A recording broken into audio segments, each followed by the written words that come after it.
안녕하세요, 똥구입니다. 이번 영상에서는 18-19 시즌 NBA 골든스테이트 워리어스를 리뷰해보는 시간을 가져볼 건데요. 그럼 바로 시작하겠습니다. 2년 연속 파이널 우승에 성공했던 워리어스는 이번 시즌 듀란트의 재계약과 커즌스의 합류로 선발 전원이 올 NBA 올스타 출신인 정말 막강한 라인업을 구축하게 됐습니다. 커즌스가 시즌 중반쯤 복귀할 것으로 보였지만 그가 플레이오프에서 존재감을 보여줄 것으로 기대했었기 때문에 그의 결장은 큰 걱정이 되지 않았죠. 실제로 커리와 듀란트의 활약은 대단했고 탐슨은 기복이 있었지만 NBA 한 경기 최다 3점 성공 기록을 경신하는 등 팀 분위기는 상당히 좋았습니다. 하지만 시즌 초중반에 커리의 부상과 듀란트와 그린의 마찰이 겹치면서 팀 케미스트리가 흐트러지는 모습을 보이기도 했고 이 때문에 덴버에게 1위를 내주기도 했었죠. 커리와 커즌스가 연이어 복귀하면서 우리가 알던 모습으로 돌아와 정규 시즌을 57승 25패로 마무리하게 됩니다. 사실 동부와 서부의 전력이 어느 정도 상향 평준화되면서 서부 1위임에도 불구하고 이전과는 달리 압도적인 모습은 보이지 못했습니다.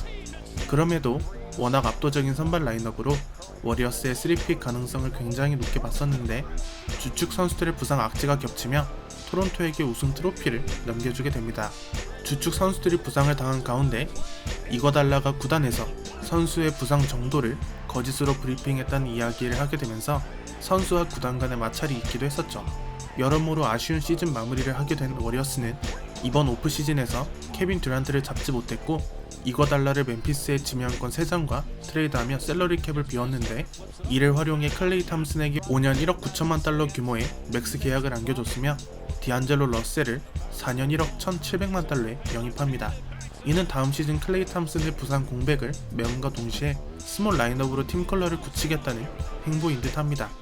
남은 이적 시장에서 꾸준히를 도맡아줄 수 있는 센터와 스윙맨 정도를 보강한다면 다시 우승 후보로 거론되기에 부족함이 없어 보입니다. 워리어스는 NBA의 대표적인 강팀답게 기본적으로 효율성이 매우 뛰어납니다. NBA의 대표 슈터인 커리, 탐슨, 듀란트가 함께 활약했기 때문에 효율성이 낮은 게 이상하긴 하겠네요. 그리고 빠른 페이스를 바탕으로 한 공격력은 물론 수비력도 준수합니다. 스페이싱이 매우 뛰어나 볼 흐름이 굉장히 유기적이고 리바운드 생산 능력도 준수합니다. 하지만 후보 생산력이 굉장히 약한데 선발 의존도가 굉장히 높습니다. 이는 선발 라인업이 강한 팀들의 공통적인 약점이지만 워리어스는 그 점이 두드러지죠. 확실한 벤치 에이스가 없고 그들의 득점력은 정말 부족합니다. 이는 워리어스가 꼭 개선해야 할 점이라고 저는 생각을 합니다. 물론 셀러리 캡 때문일 수도 있지만요. 다음으로 워리어스의 각 선수들 활약을 되돌아보도록 하겠습니다. 먼저 스테판 커리입니다. 명실상부 NBA 최고의 3점 슈터이자 포인트 가드인 커리는 이번 시즌에도 그에 걸맞는 활약을 보여주며 올 NBA 퍼스트 팀에 선정되었습니다. 만장일치 MVP를 기록했었던 15-16 시즌 다음으로 가장 많은 득점을 기록했고 커리어에서 가장 적은 실책과 함께 3점 라인에서 어마어마한 존재감을 보였습니다. 하지만 시즌이 거듭할수록 감소하는 어시스트와 스틸은 다소 아쉽게 느껴지며 여전히 부족한 수비력과 운동 능력은 커리의 최대 단점으로도 볼 수 있을 것 같습니다. 이번 플레이오프에서의 활약은 굉장히 뛰어났는데 듀란트가 부상으로 아웃되었던 포틀랜드와의 컨퍼런스 파이널과 토론토와의 파이널에서는 1옵션으로서 정말 훌륭한 활약을 했습니다. 아쉽게도 주축 선수들의 부상이 겹치면서 3핏을 성공하지는 못했지만 토론토의 집중 견제 속에서 그 정도 활약이면 충분히 최선을 다했다라고 할 수 있겠네요. 듀란트가 지난 3시즌 동안 함께 활약하면서 팀 내 비중이 분산되었던 커리, 이번 오프 시즌에서 듀란트가 이적하고 디안젤로 러셀이 합류하게 됐는데 커리는 MVP 시절의 모습을 다시 한번 보여줄 수 있을까요? 다음은 클레이 탐슨입니다. 커리와 함께 리그 최고의 3점 슈터이자 워리어스의 에이스 스토퍼로 활약하고 있는 탐슨은 이번 시즌 NBA 올 디펜시브 세컨드 팀에 선정되었습니다. 정말 개인 스탯에 큰 변화 없이 매년 비슷한 성적을 내고 있는 로봇 같은 선수죠. 개막 후 7경기에서 극심한 부진을 기록하면서 많은 팬들의 아쉬움을 샀으나 10월 30일 시카고와의 경기에서 3점을 무려 14개를 성공시켜 NBA 기록을 경신했습니다. 플레이오프에서는 커리와 듀란트를 받쳐주는 선수로서 굉장히 뛰어난 활약을 펼쳤지만 햄스트링 부상, 십자인대 팔 부상을 잇따라 당하면서 많이 안타까운 시즌 마무리를 하게 됐습니다. 부상 정도를 확인하기 위해 라커룸으로 들어가던 도중에 다시 경기장으로 뛰어들어오는 탐슨의 모습은 정말 감동적이었고 그의 투지가 매우 인상 깊었습니다. 탐슨은 플레이 스타일이 매우 간결하며 볼 쏠 시간이 굉장히 짧아 개인 수비력이 굉장히 좋고 정확한 3점 능력을 보유했으며 휘발성이 워리어스에서 가장 뛰어나기 때문에 그의 가치는 굉장히 높은 편입니다. 실제로 십자인대 팔 부상으로 다음 시즌 복귀 일자가 불분명함에도 5년 1억 9천만 달러라는 엄청난 계약을 따내기도 했습니다. 다음은 케빈 듀란트입니다. 이번 이적 시장에서 가장 뜨거운 선수였던 듀란트는 3년간의 워리어스 생활 동안 올 NBA 퍼스트 팀 1회, 세컨드 팀 2회, 파이널 MVP 2회, 파이널 우승을 2번 거머쥔 실질적인 워리어스의 에이스였습니다. 공격적인 스탯은 여전히 훌륭하지만 수비적인 부분이 커리어에서 가장 떨어지는 모습을 보였는데 이는 전술적인 영향보다는 선수 개인적으로 하드한 플레이보다 소프트한 플레이에 중점을 뒀다고 보면 될 것 같습니다. 시즌 초반 드레이먼드 그린과의 공개적인 언쟁으로 팀 케미스트리가 흐트러지는 일이 있었으나 11월 25일 세크라멘토전부터 11월 30일 토론토전까지 3경기에서 144득점을 기록하는 등 NBA 최고의 스코어러로서의 모습을 제대로 보여줬습니다. 플레이오프에서도 워리어스가 1, 2라운드에서 각각 클리퍼스와 휴스턴을 만나 고전할 때 정말 미친듯한 활약을 보여주면서 멱살 잡고 팀을 컨퍼런스 파이널에 올려놨었죠. 하지만 종아리 부상으로 컨퍼런스 파이널에 뛰지 못했고 복귀전이었던 토론토와의 NBA 파이널 1차전에서 12분 만에 아킬레스건 파열이라는 안타까운 부상을 당해 시즌을 마무리했습니다. 아쉽게도 3핏에는 성공하지 못했지만 듀란트가 워리어스에서 보여준 활약은 실로 대단했습니다. 하지만 듀란트는 이번 오프시즌에서 브루클린 네츠와 4년 1억 6,400만 달러의 계약을 맺으며 이적을 하게 되었는데 이에 구단에서는 듀란트의 등번호인 35번을 영국 열번으로 지정해 그에 대한 감사의 표시를 잊지 않았습니다.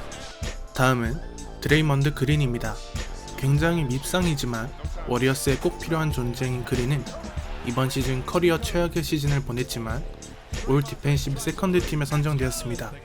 공격적인 부분에서의 영향력이 대폭 감소했고 수비적인 임팩트는 여전하지만 이도 커리어 전체를 봤을 때는 가장 떨어지는 수준입니다. 하지만 그의 빠르고 유연한 플레이 스타일과 포지션 대비 굉장히 훌륭한 리딩과 볼 배급 능력은 워리어스에 꼭 필요한 부분이기도 하죠. 이번 시즌에는 부상으로 데뷔 이후 가장 많은 경기를 결정했고 시즌 초반 듀란트에게 대놓고 쌍욕과 막말을 하면서 구단주에게 직접적으로 징계를 먹기도 했습니다. 하지만 워낙 다재다능한 선수인데다가 기본적으로 수비력이 굉장히 좋기 때문에 그린은 보통 플레이오프에서 진정한 가치가 드러납니다. 이번 시즌도 마찬가지였죠. 이처럼 그린은 워낙 감정적이고 불필요한 문제를 만들어내는 등 팀 분위기를 해칠 수 있는 선수이기도 합니다만 구단으로서는 이 선수가 가진 능력이 팀과 너무 잘 맞기 때문에 어떻게라도 잡아내야 하는 입장입니다. 다음 시즌을 끝으로 FA로 풀리게 되는데 그린의 가치는 어느 정도로 측정이 될지 저도 궁금하네요. 마지막으로 드마커스 커즌스입니다. 저번 시즌 아킬레스건 파열로 굉장히 싼 몸값으로 워리어스에 합류한 커즌스는 정규 시즌만 놓고 보면 꽤 성공적인 복귀를 했다고 볼 수 있습니다. 하지만 플레이오프에서의 활약을 기대했던 선수였는데 1라운드 2차전에서 대퇴사두근 파열을 당하면서 파이널 때 복귀하게 됩니다. 기대만큼은 많이 못 미치는 모습을 보였지만 너무나 많은 선수들이 부상을 당한 가운데 그나마 인사이드에서 힘이 돼주었죠. 솔직히 530만 달러라는 연봉을 생각해 본다면 정말 가성비 좋은 활약을 보여준 시즌이었어요. 폭군이라 불리며 리그 최고의 센터로 이름을 날렸던 커즌스였는데 부상이라는 게 정말 안타깝네요. FA를 앞두고 당한 부상이었기 때문에 본인은 더 아쉬웠을 거예요.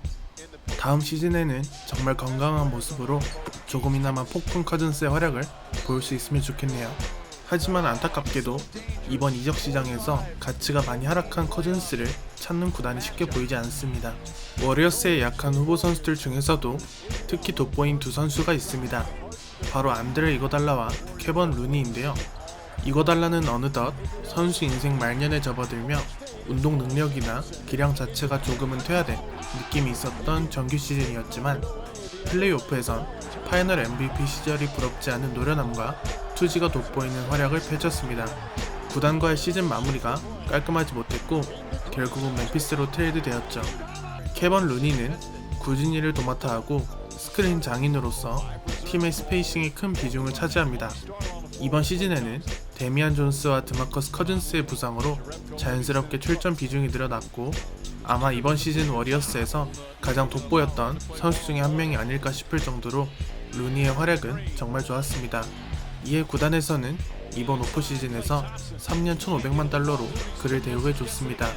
사실 선수들의 가치가 굉장히 높아진 시점에서 3년 1,500만 달러는 루니가 안쓰러울 정도로 염가 계약으로 느껴지긴 합니다만 그만큼 팀에 대한 충성심이 굉장하다는 거겠죠.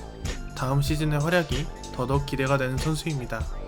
핵심 선수였던 듀란트와 이거달라가 이적했지만 디안젤로 러셀과 웰리 컬리스테인을 영입하고 케번 루니를 잔류시키며 남은 셀러리 캡으로 나름 팀을 잘 꾸려가고 있는 워리어스. 비록 3핏에는 실패했지만 다시 한번 커리의 워리어스로 거듭날 수 있을까요?